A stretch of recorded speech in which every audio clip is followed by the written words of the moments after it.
எல்லாம் அந்த மாதிரி வரதட்சணைன்னு கேட்குற குடும்பத்தில் பொண்ணு கொடுக்காதீங்க, அந்த மாதிரி சொல்கிறேன். கேட்டால் பொண்ணு கொடுக்காதீங்க. அப்படி பரவாயில்லப்பா, என் பொண்ணு இப்படி முதிர்கண்ணியாக கூட இருக்கட்டும், இப்படி ஒரு புத்தி உள்ளவனுக்கு நான் பொண்ணு கொடுக்க முடியாதுன்னு சொல்லணும். இப்போ சொல்கிறாங்க எல்லா விஷயத்தையும். இப்போ இதுக்கு முன்னாடி ரெஸ்கியூ பண்ணி தான் அந்த பொண்ணையாவது ரெஸ்கியூ பண்ணிக்கலாம்ல. இப்போ அந்த பொண்ணு இப்போ செத்து போச்சு. முதல்ல என்ன சொன்னாங்க, 5 வாட்டிக்கு மேலே சமாதானம் பண்ணி தான் கொண்டு வாழ வச்சோன்னாங்க.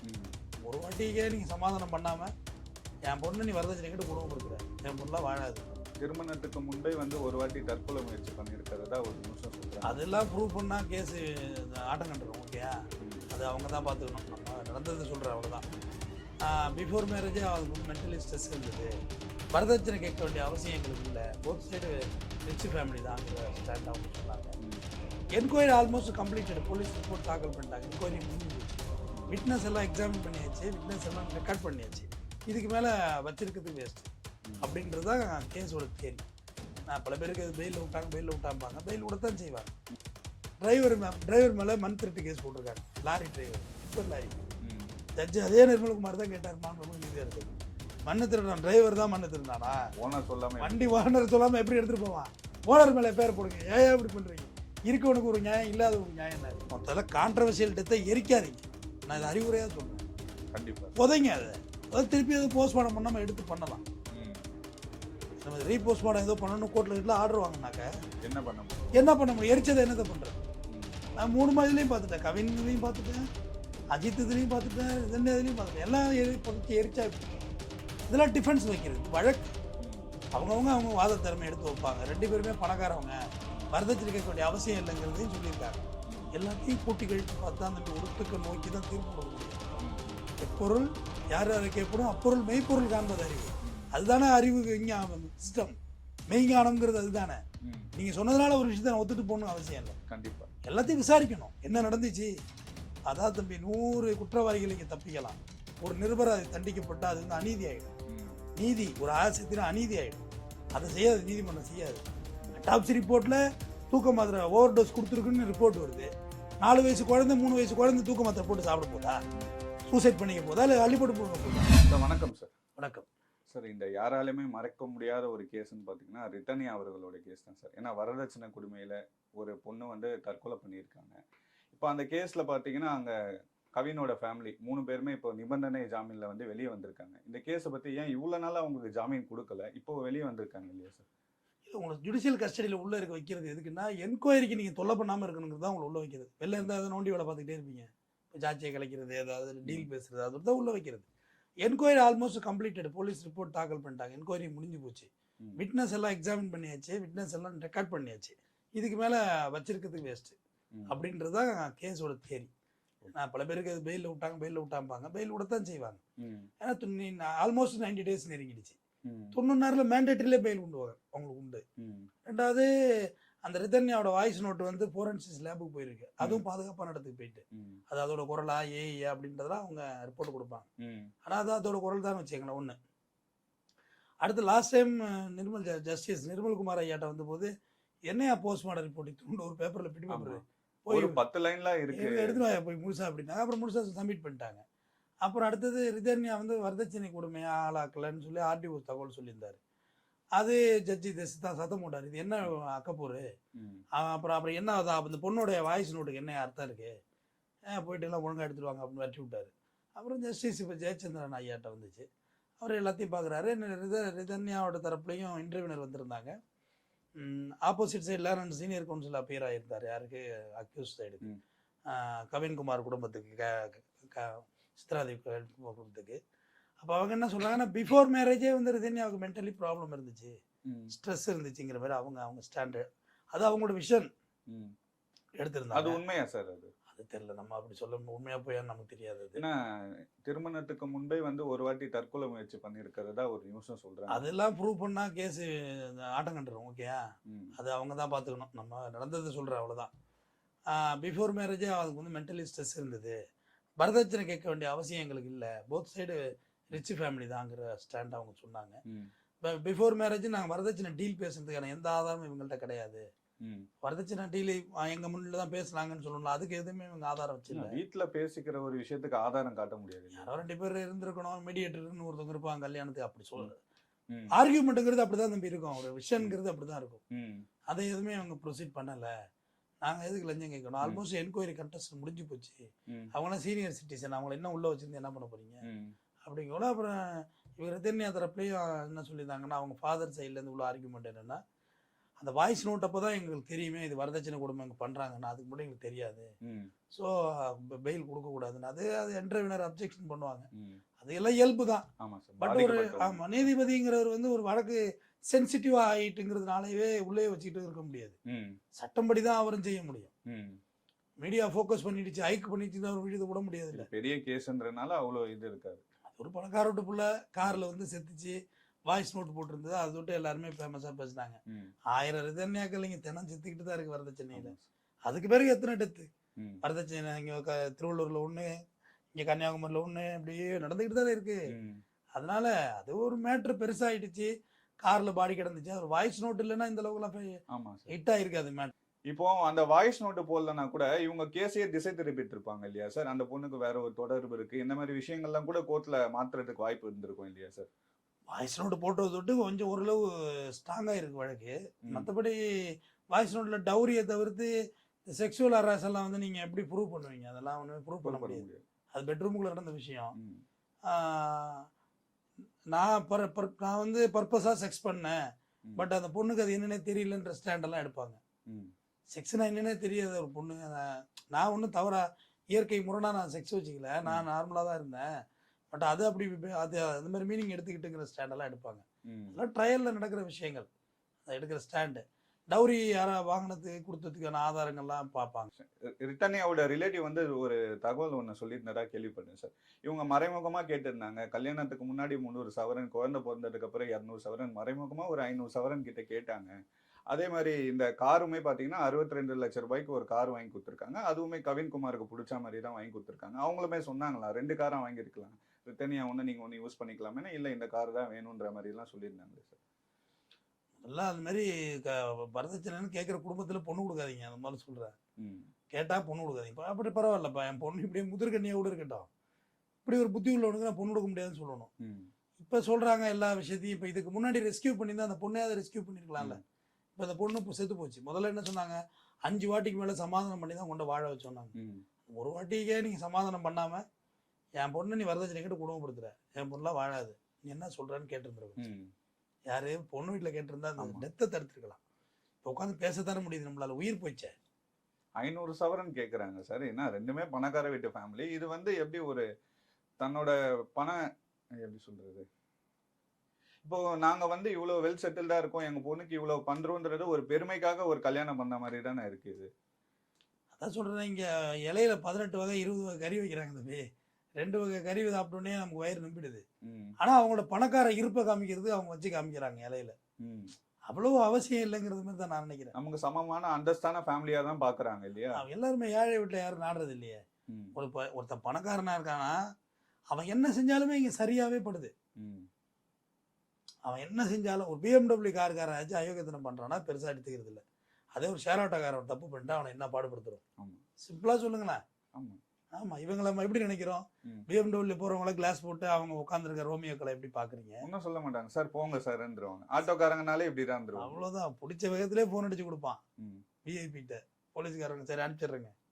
ஆனா அதே ஒரு ஆட்டோக்காரவங்கள நம்ம வம்படியா வழக்கு போடுறோம்.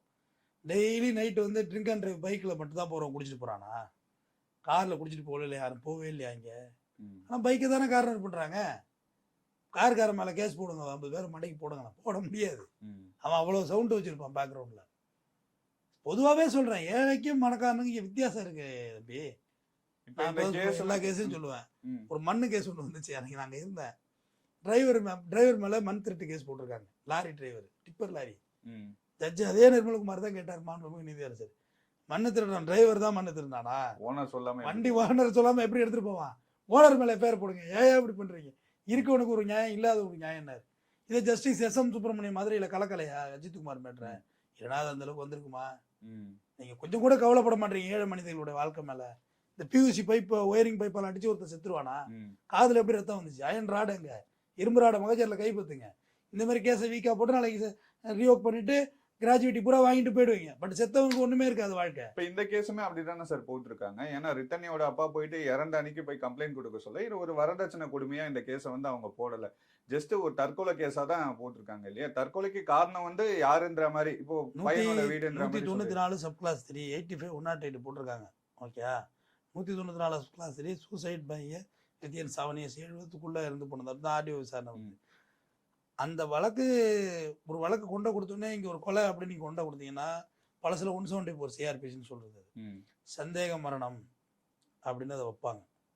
174 வச்சிருந்து அதை அப்படியே விசாரணை நடக்கும், போஸ்ட்மார்டம் ஆகும், அப்படியே அது மர்டர் கேஸாக மாறும். டைரக்ட் மர்டராக கழுத்தெல்லாம் வெட்டி கிடக்குன்னா அது டைரக்ட் மர்டரில் போகும். சஸ்பெக்டிவ் டெத் இருக்குல்ல, சூசைடு தொங்குறாங்க, தொங்குறவங்க டைரெக்டாக கொலைன்னு கேஸ் ஆரம்பிக்க முடியுமா? இதுக்கு காரணம் யாரா இருக்கும்? யாரா இருக்கும்? தொண்டை வெட்டுப்பட்டிருக்கா, இறப்பு வந்து கயிறு இறுகி தான் செத்துருக்காங்களா, இல்லை யாராவது கொன்று தூக்கி மாட்டி விட்டுருக்காங்களா அப்படிங்கிறது அட்டாப்சி ரிப்போர்ட் வரணும். நுரையீரல் என்ன கண்டிஷனில் இருந்தது, ஹார்ட் என்ன கண்டிஷனில் இருந்தது, லிவர் எப்படி இருந்துச்சு, கிட்னி எப்படி இருந்துச்சு, இறப்பையில் என்ன உணவு இருந்துச்சு, நிறைய விஷயங்கள் இருக்குது. எல்லாம் இப்போ இயற்கையாக மரணம் ஏற்பட்டுச்சு, உங்களை தூக்கு மாட்டி தொங்குறீங்கன்னா உங்கள் உடம்புல நவதுவாரமும் ஓப்பன் ஆகிடும், யூரின் டாய்லெட்லாம் போயிடும். இதே செயற்கையாக பண்ணி தொங்க விட்டுருந்தா அதெல்லாம் போகாது. எல்லா இதுலேயும் கம்பல்சரி டாய்லெட்டு போயிருக்கணுமானா அப்படியும் விதி கிடையாது. ரிதன்யாவுடைய இந்த வழக்கை பொறுத்தவரையிலையும் அதோட லிவர் எடுத்திருப்பாங்க, ஸ்பிளீன் எடுத்திருப்பாங்க, உடல் எடுத்திருப்பாங்க. சும்மா டாப்ஸிங்கிற தம்பி இந்த ரிப்பு தம்பி இந்த ரிப்பு இருக்குல்ல, இன்னும் மனுஷன் ஆடாத ஆட்டம்லாம் ஆடிக்கிட்டு இருக்கான். இந்த ரிப்புலாம் கட்டுரு வந்துருச்சு, மறக்கு எலும்பு மாதிரி கட் பண்ண அது அப்படியே பாக்ஸ் மாதிரி தனியாக வரும். உள்ள இருந்து ஹார்ட் லிவர் என்னென்ன எடுக்கணுமோ எல்லாத்தையும் எடுத்து முதல்ல கழுவிடுவாங்க. கழுவிட்டு அதை எடுத்து நஞ்சுரவியல்னு தனியாக இருக்கு ஃபோரன்சிக்ஸில். அதில் எங்கெங்கெல்லாம் விஷம் இருந்ததுன்னு அந்த விஷத்தை எல்லாம் எங்கெங்க இருந்து மார்க் பண்ணுவாங்க, தேவையான பீசஸ் மட்டும் கட் பண்ணுவாங்க. எல்லாம் சுத்தமாக கழுவினாலே உங்களுக்கு ஓவரால் பார்த்தாலே தெரிஞ்சிடும். வெளிர் நிறத்தில் இருக்கா உடம்பு, விஷம் சாப்பிட்டா எப்படி இருக்கும், கண்ணு எப்படி ஏற கட்டி இருக்கும், ஹார்ட்டில் எப்படி பம்ப் ஆகிருக்கும், பிரெயினுக்கு எப்படி போயிருக்கும் பிளட்டு, கிட்னி என்ன பண்ணிட்டு இருந்தது, விஷம் சாப்பிட்டு எவ்வளோ நேரம் ஆயிடுச்சு, டயாலிசிஸ் பண்ணதுல கிட்னி, அதை வச்சே கணிச்சிருவாங்க. இப்போ செக்ஷுவல் இதெல்லாம் பார்த்துட்டு இதை பார்த்த பிறகுதான் ஒரு முடிவுக்கு வருவாங்க. இது எல்லாத்தையும் என்ன செய்வாங்கன்னா மறுபடியும் வயிற்றுல போட்டு தச்சிருவாங்க. லிவரு கிட்னி எல்லாத்தையும் எடுக்கிறாங்கல்ல, எடுத்துட்டுலாம் போக மாட்டாங்க, வயிற்றுல போட்டு ஸ்டிச் பண்ணிவிடுவாங்க. எல்லாம் இந்த பக்கத்தை ஓப்பன் பண்ணுறது இந்த பக்கத்தை தான் ஓப்பன் பண்ணுவாங்க. ஓப்பன் பண்ணி பிரெயினை பார்த்துட்டு மறுபடியும் லாக், அதுக்கெல்லாம் கிரைனிங் வந்துட்டு டர்ன்னு வெட்டி எடுத்துரும் இந்த இடத்த. மூளையும் தூக்கி வயிற்றுலாம் போட்டு தப்பாங்க. இங்கே ஒன்றுமே இருக்காது, சும்மா வச்சு 2 ஸ்டிக் தான் பண்ணியிருப்பாங்க. இது எது அது தான் குளியாட்டக்கூடாதுன்னு சொல்லுவாங்க. போஸ்ட்மார்ட்டம் பண்ணது ரத்தம் கசியாரு, தண்ணியை ஊற்றுனா என்ன ஆகும்? சும்மா ஸ்டிச்சிங்கெல்லாம் உனக்கு உயிர் தசையில போட்டாதான் ஒன்றிணையும், செத்த பிறகு தசை ஒன்றிணையாது இந்த ஸ்டிச்சிங்கு. அதனால குளியாட்டாதீங்க, லைட்டாக தண்ணி தெளிச்சு உங்க சாங்கியம் என்னவோ பண்ணிக்கங்கப்பா. இவ்வளோதான் விஷயம். மொத்தத்தில் கான்ட்ரவர்சியல் டெத்தை எரிக்காதீங்க, நான் இதை அறிவுரையாக சொல்கிறேன். கண்டிப்பாக புதைங்க அதை, அப்போதான் திருப்பி அது போஸ்ட்மார்ட்டம் பண்ணாமல் எடுத்து பண்ணலாம். நம்ம ரீபோஸ்ட்மார்ட்டம் ஏதோ பண்ணணும் கோர்ட்டில் கிட்ட ஆர்டர் வாங்கினாக்க என்ன பண்ண முடியும்? எரிச்சதை என்னதை பண்ணுறது?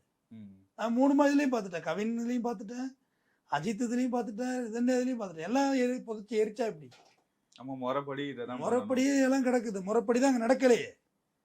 வயசாயா செத்துருக்காங்க, 27 வயசு, கான்ட்ரவர்சியல் டெத்து. வயசாகி கான்ட்ரவர்சியல் டெத்து எரிக்கக்கூடாது, ஒதுக்கணும். அப்போதான் அந்த வழக்கு உயிரோடு இருக்கும். இல்லை சார், இப்போ இவங்க பார்த்தீங்கன்னா செக்ஷுவலாக ஹராஸ் பண்ணியிருக்காங்க, இது எதுவுமே அந்த கேஸில் வந்து இது பண்ணலையா சார்? அவங்க கம்ப்ளைண்ட்டில் ஃபைல் பண்ணலையா? அதுதான் நான் திருப்பி ஒரு விஷயம் உங்க சொல்கிறது புரிய மாட்டேது உங்களுக்கு. செக்ஷுவல் ஹராஸ்ன்னு எப்படி எதுன்னு எடுத்துக்க முடியும்?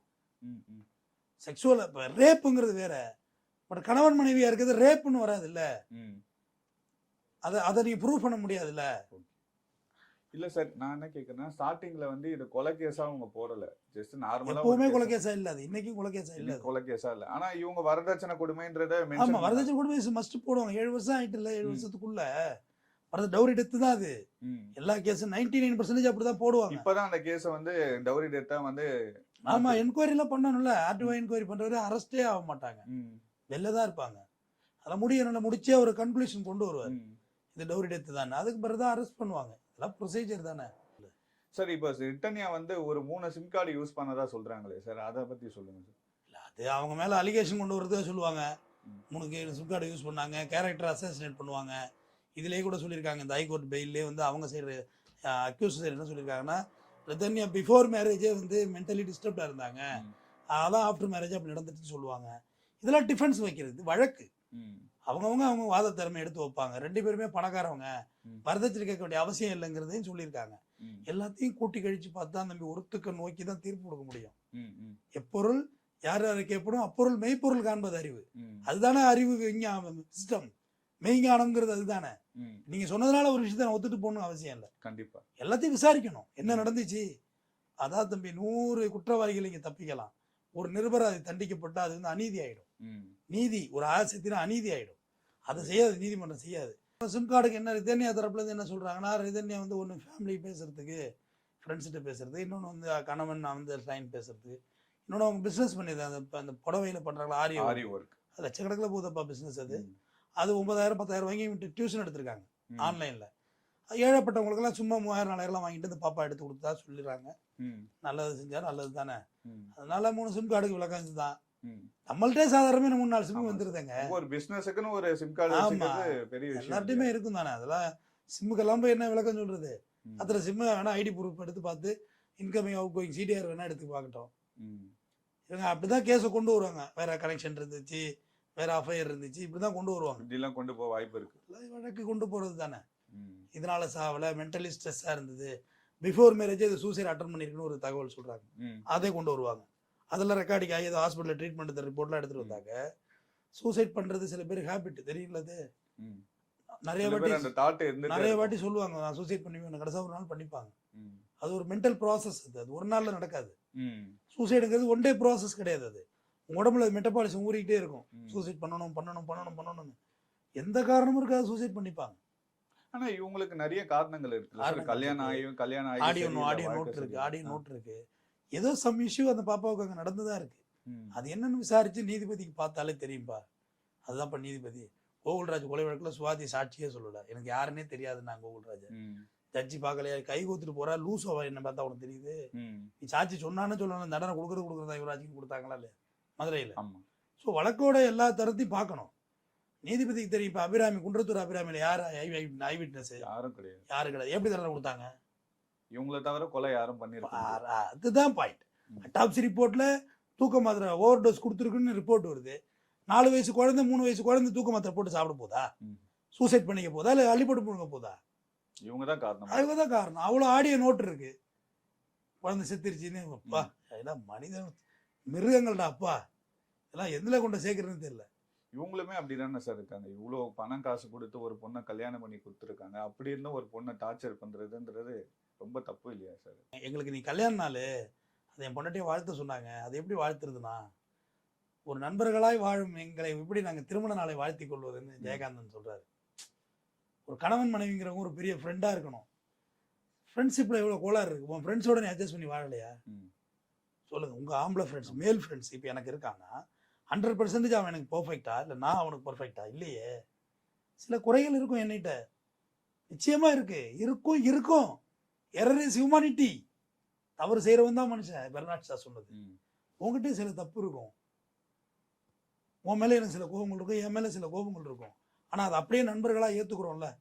சரி விட்றா, அவன் என் ஃப்ரெண்ட்ரா, பேசினா பேசிட்டு போறான்டா, அவன் விட்டு தெரியல, வேற ஏதாவது செய்தி பேசணும். கணவன் மனைவி அப்படி வாழ்றதுக்கு முயற்சி பண்ணணும். அதான் ஜெயகாந்தன் சொன்னாரு. நம்ம புருஷன் பொண்டாட்டி மேல குறை பார்த்தோம்னு வச்சுக்கோங்க, எல்லாமே குறை தான். இல்ல சார், அவங்க மாமியார் மாமனாருமே அவங்கள டார்ச்சர் பண்ணிருக்காங்க. அப்ப அந்த புரிஞ்சுக்கங்க. இன்னொருத்த வீட்டுல இருந்து பொண்ணு வாழ வந்திருக்கு, அதுகிட்ட சில குறைகள் இருக்கும். அதை நீங்க கொஞ்சம் அனுசரிச்சு அந்த பாப்பாவை ஏத்துக்கணும். அது மாதிரி வாழ போற நீங்களும் சொல்றேன், அங்க சில பிரச்சனைகள் இருக்கும். உங்க ட்ரெடிஷனல் வேற மாதிரி இருக்கும், அங்க ட்ரெடிஷனல் வேற மாதிரி இருக்கும். நம்ம இங்க 11 மணி வரைக்கும் தூங்கி எழுந்திருக்கோம். நம்ம உங்க அப்பா அம்மாவோட வாழ போற வீட்டுல ஒரு 6-7 மணிக்கு எழுப்புற சூழ்நிலை இருக்கும். புருஷனுக்கு சாப்பாடு கட்டி கொடுக்கறது, கட்டி கொடுக்குறாங்கல்ல, குழந்தைங்களை ஸ்கூலுக்கு அனுப்புறது, இதுவே கவலை. எவ்வளவு பொறுப்புகள் இருக்கு இன்னும். குழந்தைங்களை பெத்து அதை வளர்த்து எடுத்து ஆளாக்கி படிக்க வச்சு எல்லா வேலையும் பொறுப்புகள் தானே. எல்லாருக்கும் குடும்பத்து மேல முழு ஈடுபாடோட இங்க இல்ல. நிஜம் சொன்னா அதுதான். போய் விசாரிச்சு பாரு, மைக் எடுத்துட்டு போய் பப்ளிக் பைட் எல்லார் வீட்லயும் இருக்கிறது தான். அதை அனுசரிச்சுக்கிற போயிட்டு குடும்பத்துக்காக குழந்தைங்களுக்காக அட்ஜஸ்ட் பண்ணி வாழ்றோம். இது நிஜம், நான் சொல்றது உண்மை இது. ஆனா யாருக்காக வாழ்றோம்? முதல்ல கல்யாணம் ஆயிடுச்சு, கவுண்டமண்டி கூட காமெடியா சொல்லுவார், என்னடா கல்யாணம் ஆன புது பொண்ணை அடிச்சா புது பொண்ணு அடிக்கிறீங்கன்னு சொல்றீங்க, கல்யாணம் ஆகி மாசமா இருக்குள்ள அடிச்சா வயிற்றுல புள்ள இருக்க புள்ளதாச்சி புள்ள அடிக்கிறீங்கன்னு சொல்றீங்க, பச்சை புள்ளைய பெத்தாக்க பச்சை உடம்புக்காரி அடிக்கிறீங்கன்னு சொல்றீங்கன்னு காமெடி சொன்னாரு. பட் அடிக்கிறதுக்கான மிஷின் கிடையாது அவ. ம். அந்த காமெடியை சிரிக்கிறதுக்கான விஷயமே கிடையாது, முதல்ல தெரிஞ்சுங்க. அதுக்கு சிரிக்கிறதுக்கான விஷயமா அது? கண்டிப்பா கிடையாது. அது எப்படி ஊரா விட்டு பொண்ணு அடிக்கிறதுக்கு வந்து டைம் போட்டு அடிப்பீங்களா? அதுக்காக கல்யாணம் பண்ணி அது கொடுக்குறாங்க. காமெடியே சிரிக்கக்கூடாது. ம். நம்மளும் சிரிச்சிருக்கோம், அது தட்ஸ் நாட் ஜோக்கிங். அது இன்னொருத்த விட்டு பொண்ணு அது. டவுரி கேட்கறது இதெல்லாம் வந்து ரொம்ப தப்பான விஷயம். சந்தேகப்படுறது அதோட பெரிய டாக்ஸிக் சந்தேகம். சந்தேகம்லாம் வந்துருச்சு ஒரு புருஷன் இல்லை பொண்டாட்டி மேலே வந்துருச்சுன்னா தயவு செய்து நல்ல வக்கீலை பார்த்து டைவர்ஸ் பண்ணிடுங்க, பெட்டர். திருத்தவே முடியாது இவங்க வாழ்க்கையும் கெடுத்து அவங்க வாழ்க்கையும் கெடுத்து. தம்பி, அது வாழ்க்கையில தம்பி ஒரு நரகம் தம்பி. ம். 3 லட்ச ரூபாய் சம்பளத்துக்கு வேலைக்கு போயிட்டு வருவான் தம்பி. சந்தேகம் இருந்தால் எப்படி வாழ்றது? ஒன்றும் பண்ண முடியாது. யார் மேலே சந்தேகப்பட்டாலும் சொல்கிறேன். ம்.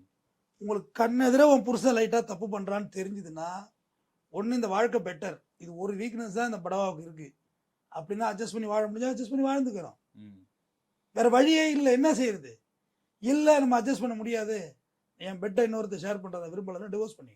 இப்போ ரிட்டர்னியாவுமே பார்த்தீங்கன்னா எனக்கு இன்னொரு வாழ்க்கை நீங்கள் அமைச்சு கொடுப்பீங்கப்பா, ஆனால் எனக்கு இந்த வாழ்க்கை வேண்டாம், என்னால் என்னை மன்னிச்சிருங்க. ஏன்னா அவங்க அதை அக்செப்ட் பண்ணிக்க மாட்டாங்களே சார். சமுதாயத்தில் வந்து இன்னொரு கல்யாணம் பண்ணி கொடுக்குறதெல்லாம் வந்து அவங்க தப்பாக நினைக்கிறாங்க இல்லையா? நம்ம அப்படி சொல்லி கொடுத்து வளர்த்துருக்கோம் இல்லையா பசங்களை? அப்படி யாரு சொல்லி கொடுத்து வளர்த்தா? எல்லார் வீட்லேயும் சொல்கிறாங்க இல்லையா? எல்லாம் மறுமணம்லாம் பண்ணிக்கணும். 20-25 வயசுல ஒருத்தன் கணவன் சாவுறான், இன்னும் ஒரு 20 வருஷத்து இளமை அது இருக்கு, தப்பு கிடையாது. ஆனால் நம்ம பண்ணி கொடுக்கணும்ல. ம் இப்போ ஊர் 1000 பேசியா, நமக்கு நம்ம புள்ள வாழ்க்கை தான் முக்கியம். இதை பண்ணிருந்தா இன்னைக்கு அவங்க ஆமா. உயிரோட எடுத்திருப்பாங்க. நான் சின்னதா வந்து நம்ம விட்டு பிள்ளைங்க ஸ்கூல் பத்தி கம்ப்ளைண்ட் பண்ணா கூட நான் ஸ்கூல்ல போய் பெரிய லெவலில் பிரச்சனை பண்ணுவேன். காரணம் யார்கிட்ட சொல்லுவான் அவன்? நம்ம கிட்ட தான் சொல்லுவோம். என் பிள்ளை என்கிட்ட தான் சொல்லுவான். எனக்கு ஒரு ப்ராப்ளம் இருக்கு, என்னை இப்படி ட்ரீட் பண்றாங்கன்னு. அப்போ வந்து கேட்பான்னு தைரியம் இருந்தால் தானே அவன் சொல்லுவான். அதுக்கு எல்லாத்துக்குமே பிரச்சனை பண்ணக்கூடாது. சில அனுசரிக்கிற விஷயங்கள் இருக்கு. அப்பா வம்பளுக்குறான் அண்ணா, சரி ஃப்ரெண்ட்ஸ்னா அப்படி தான் இருப்பான், கொஞ்சம் அட்ஜஸ்ட் பண்ணி போங்க. சில விஷயங்கள் அதுக்கு எல்லாத்தையும் அட்ஜஸ்ட் பண்ணக்கூடாது. ஒரு ஆள் மாடியிலேருந்து தள்ளி விட்டானா ஒத்துப்பியா? சமாளிக்கல பிரச்சனையை சமாளிக்கணும். அதுக்கு பிறகு தான் சர்வே ஆஃப் ஃபிட்டஸ்ட். நீ பள்ளிக்கூடம் படிக்காம 0 மார்க் எடுத்துருவா, நான் கேட்க மாட்டேன். நீ 4 பேரோட பழகிட்டு வா. அந்த குழந்தைங்களுக்கு சொல்லி சமுதாயம் எந்த விஷயங்களுக்கு எப்படி ரியாக்ட் பண்ணணும், அவ்வளவுதான். சொசைட்டி இப்படிதான் இருக்கும் தம்பி. இதுக்குள்ள வாழ நம்ம தான் பழகிக்கணும். நீ 100% நல்ல சொசைட்டில வாழனா தனியாக எங்காவது தீவுல தான் போயிருக்கணும். மனுஷன் இப்படிதான் இருப்பான்.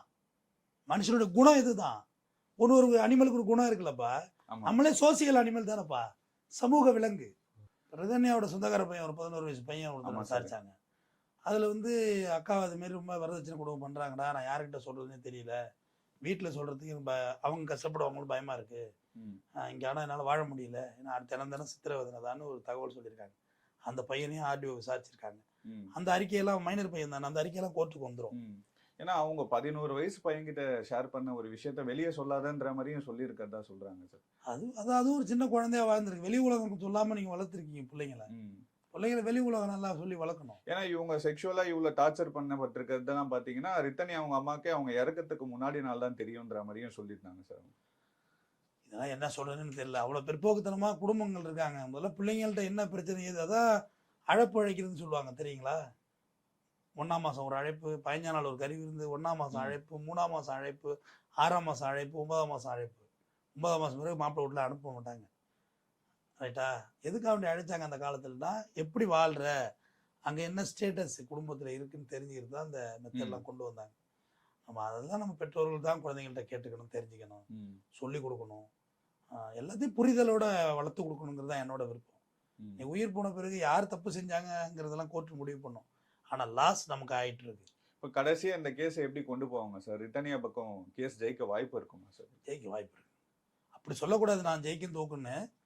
ரிட்டனியாவுக்கு அவ்வளோ நியாயம் கிடைக்கும் அவ்வளோதான் சொல்லலாம். ஜெயிக்கும் தோக்குறது என்ன இருக்குண்ணா, மேட்சா? ஜெயிக்கிறது தோக்குறது என்ன கிரிக்கெட் அது சார்? இப்போ ரிட்டனியோட கேஸுக்கு நியாயம் கிடைக்க வாய்ப்பு இருக்கா சார்? ஏன்னா இப்போ ஜாமீன்ல வெளியே வந்திருக்காங்க, இந்த கேஸை எப்படி கொண்டு போவாங்க சார்? கடைசி இந்த உலகில் கடைசி மனிதனுக்கும் சாமானியனுக்கும் பாதிக்கப்பட்டவனுக்கும் இருக்கிற ஒரே இடம் நீதிமன்றம், புகலிடம். அங்கே நியாயம் கிடைக்கும்.